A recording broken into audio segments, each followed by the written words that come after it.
Iran और Israel में जारी संघर्ष के बीच भारत सरकार ने ईरान की उर्मिया मेडिकल यूनिवर्सिटी में पढ़ रहे लगभग 110 भारतीय छात्रों को सुरक्षित निकाल लिया है और इनमें से 90 छात्र कश्मीर के हैं।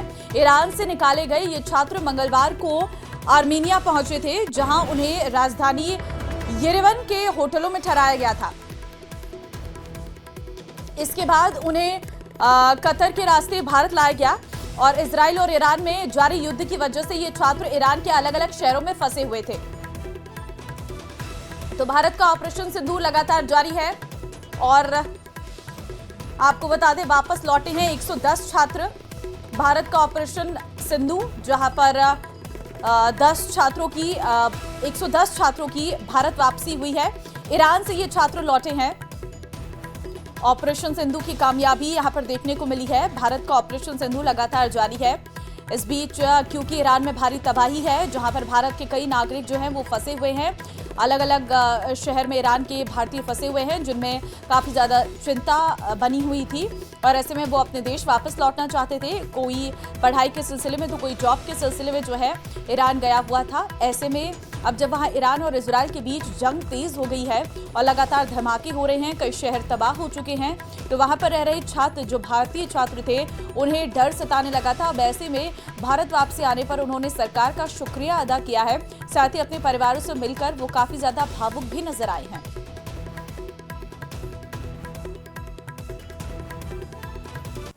जो स्टूडेंट्स हैं वो निकलना शुरू हो गए हैं। आप ईरान से ही आ रहे हैं, क्या नाम है आपका? सैफ हुसैन।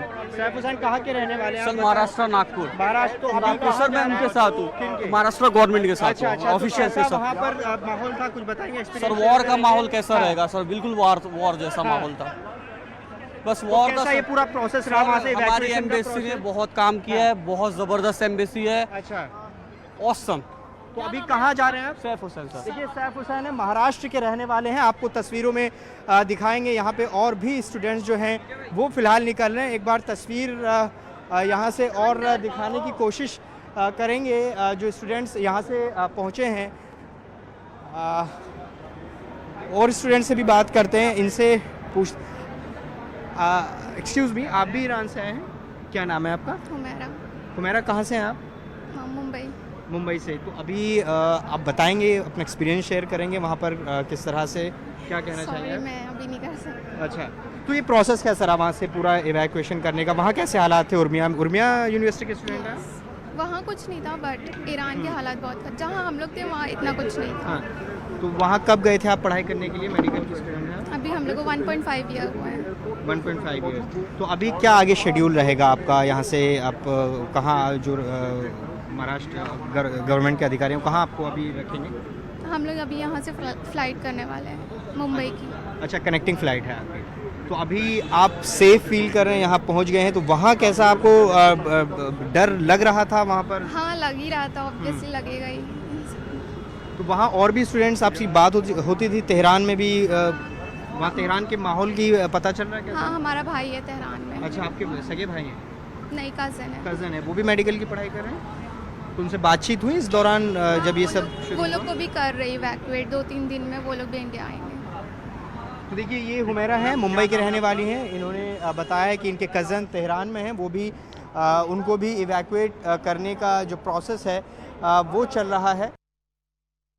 ये तस्वीर हम आपको दिखा रहे हैं। एक बैच निकला है महाराष्ट्र के जो स्टूडेंट्स हैं वो यहाँ पर फ़िलहाल दिखाई दे रहे हैं। दरअसल जिन जिन राज्यों से छात्र हैं उनके उन राज्य सरकारों के अधिकारी यहाँ पर पहुँचे हैं और वो इनको पूरा एक तरह से कोऑर्डिनेट कर रहे हैं कि कौन किस तरह से आगे जाएगा, किन की कनेक्टिंग फ़्लाइट्स हैं, किन को यहाँ पर जो रुकेंगे, फिर उनको कैसे उनके डेस्टिनेशन तक पहुँचाया जाएगा। एक बार तस्वीर फिर से हम दिखाते हैं। देखिए, हलचल लगातार बढ़ रही है और जो छात्र हैं उनके आने का जो सिलसिला है वो लगातार जारी है। आपको बता दें कि भारत ने ऑपरेशन सिंधु चलाया है, जिसके तहत ईरान से उन छात्रों को निकाला जा रहा है, उन भारतीयों को निकाला जा रहा है जो कि वहाँ फंसे हुए थे।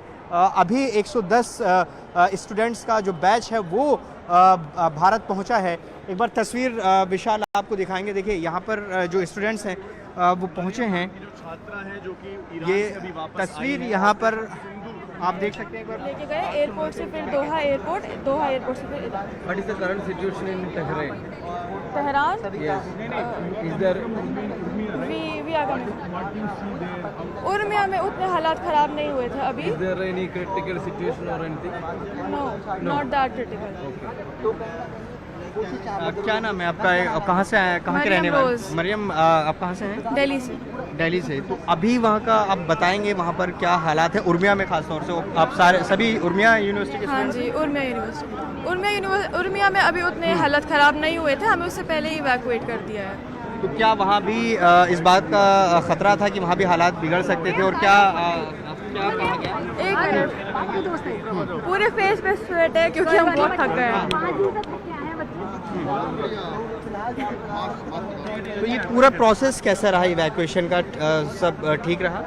हाँ, सब कुछ बहुत कंफर्टेबली हुआ। उन लोगों ने हमारे लिए सब कुछ अरेंज किया हुआ था पहले ही। तो हमें उर्मिया से आर्मेनिया लेके गए बस में। उसके बाद फिर आर्मेनिया में हमें एक डॉम में रखा।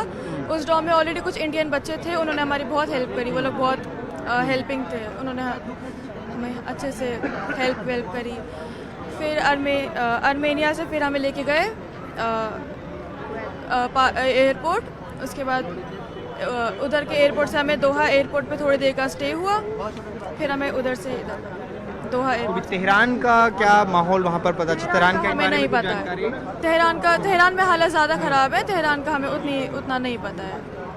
क्या नाम है आपका? मरियम रोज़। देखिए, मरियम है, दिल्ली की रहने वाली है। फिलहाल यहाँ पर पहुँची हैं। आप ये विजुअल देख सकते हैं जो कि एयरपोर्ट से लगातार जो स्टूडेंट्स हैं वो बाहर आ रहे हैं। अलग अलग स्टेट्स के जो स्टूडेंट्स हैं वो यहाँ पर फिलहाल दिखाई दे रहे हैं।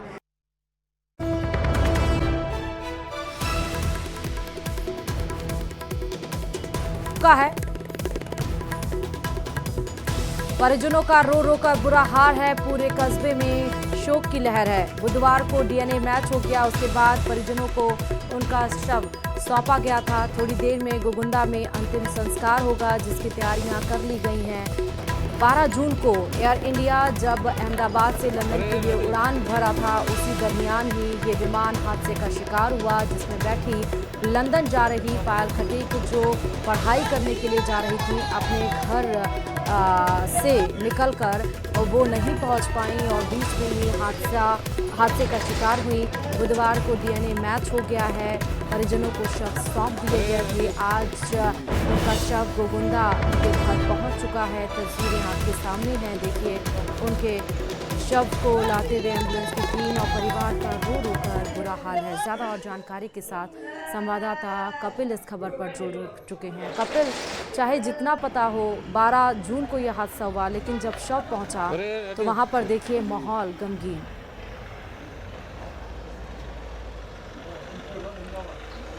कपिल, मेरी आवाज आ रही है? जी, मैं आपको सुन पा रहा हूँ। जी, सुना मेरा सवाल? आपने सुना? जी बिल्कुल। देखिए, अहमदाबाद प्लेन क्रैश मामले में उदयपुर जिले के कुल 5 यात्रियों की मौत हुई थी और उसमें पायल भी शामिल थी। अब तक पहले 4 शवों की पहचान हो गई थी और उनका अंतिम संस्कार हो चुका था।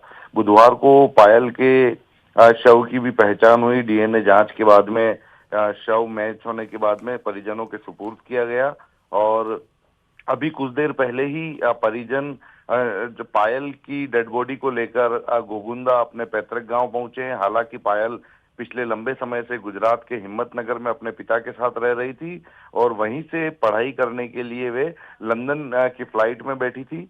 पैतृक गांव पायल का गोगुंदा है। ऐसे में गोगुंदा अंतिम संस्कार किया जाएगा। सुबह 9 बजे का समय निर्धारित किया गया है अंतिम संस्कार के लिए परिजनों द्वारा। और जो स्थिति शव आने के बाद में गांव में बनी, वो हम देख पा रहे हैं कि परिजन और जो रिश्तेदार हैं वो पूरी तरह से बेहाल हैं और पूरे गोगुंदा कस्बे में इस समय शोक की लहर छाई हुई है। कुछ ही देर में राजस्थान सरकार के कैबिनेट मंत्री बाबूलाल खराड़ी भी गोगुंदा पहुंचेंगे और वे भी पायल के अंतिम संस्कार में शामिल होंगे। तो कुल अब 5 लोगों की इस हादसे में मौत हुई थी और अब 5 की डेड बॉडी की पहचान हो गई, जिसमें 4 के अंतिम संस्कार पहले हो चुके हैं और आज पायल का भी अंतिम संस्कार गोगुंदा में किया जाएगा। जी। ज़रा पायल के बारे में कपिल अगर पता हो तो बताइएगा, उनके परिवार के बारे में बताइएगा। लंदन वो किस चीज़ की पढ़ाई करने के लिए जा रही थी? देखिए पायल जो है वो गोगुंदा मूल रूप से रहने वाली है और इसके अलावा पायल पिछले लंबे समय से अपने पिता के साथ में हिम्मतनगर में रह रही थी। बताया जा रहा है कि पायल जो है वो पढ़ाई करना चाहती थी। हालांकि पहले मेडिकल की पढ़ाई की जानकारी सामने आई थी। पायल को एडमिशन मिल चुका था लंदन में और एडमिशन मिलने के बाद में ही पायल ने इस जो फ्लाइट 12 जून को जा रही थी उस फ्लाइट से जाना तय किया था। पायल उस फ्लाइट में बैठी थी और उसके बाद में क्योंकि फ्लाइट ने जैसे ही उड़ान भरी उसके चंद मिनट बाद में ही फ्लाइट जो है वो क्रैश हो गई। तो ऐसे में पायल भी उस फ्लाइट में सवार थी और उनकी भी इसमें मौत हो गई थी। फिलहाल आप देखिए कि क्योंकि पढ़ाई के लिए जा रही थी, एक ऊंचे ऊंचे सपने थे, कई सारे सपने थे पायल के और उन्हीं सपनों को पूरा करने के लिए वो लंदन जा रही थी। उनके परिजनों भी उनके इन सपनों को पूरा करने में उनका पूरा साथ दे रहे थे, लेकिन कुछ और ही मंजूर था और पायल की मौत विमान हादसे में हो गई। फिलहाल पायल के जो शव हैं वो परिजन गुजरात से अहमदाबाद से लेकर गोगुंदा कुछ ही देर पहले पहुंचे हैं। अब परिवार के सदस्य जो घर पर जो अंतिम क्रियाएं जो करनी है वो करने में लगे हुए हैं और उसके बाद में अंतिम यात्रा उनके घर से मोक्षधाम के लिए रवाना होगी। पूरा गांव लगभग जो है वो उमड़ चुका है। पूरे गांव में, गोगुंदा कस्बे में शोक की लहर है और परिजन और रिश्तेदार जो हैं वो पूरी तरह से बेहाल है। जी। पायल के और भी भाई बहन हैं क्या कपिल? देखिए पायल के चाचा जो हैं उन्होंने इस बात की पुष्टि की थी कि डीएनए मैच हो गया है और शव सौंपने की जो जानकारी, जो कार्रवाई है वो की जा रही है। हालांकि अभी कितने भाई बहन है इसके बारे में जानकारी नहीं है, लेकिन पायल की जो दादी है वो गोगुंदा में रहती थी। पायल अपने परिवार पिता के साथ में गुजरात के हिम्मतनगर में रहती थी, लेकिन गोगुंदा में उनकी दादी रहती थी। और पहले जो जानकारी आ रही थी कि पायल एमबीबीएस के लिए लंदन जा रही थी, लेकिन बाद में इस बात की पुष्टि हुई कि एमटेक में पायल का एडमिशन लंदन में हुआ था और वो एमटेक की पढ़ाई करने के लिए लंदन जा रही थी। अच्छा, मतलब इंजीनियरिंग की। ठीक है कपिल, बहुत शुक्रिया तमाम जानकारी देने के लिए खबर पे।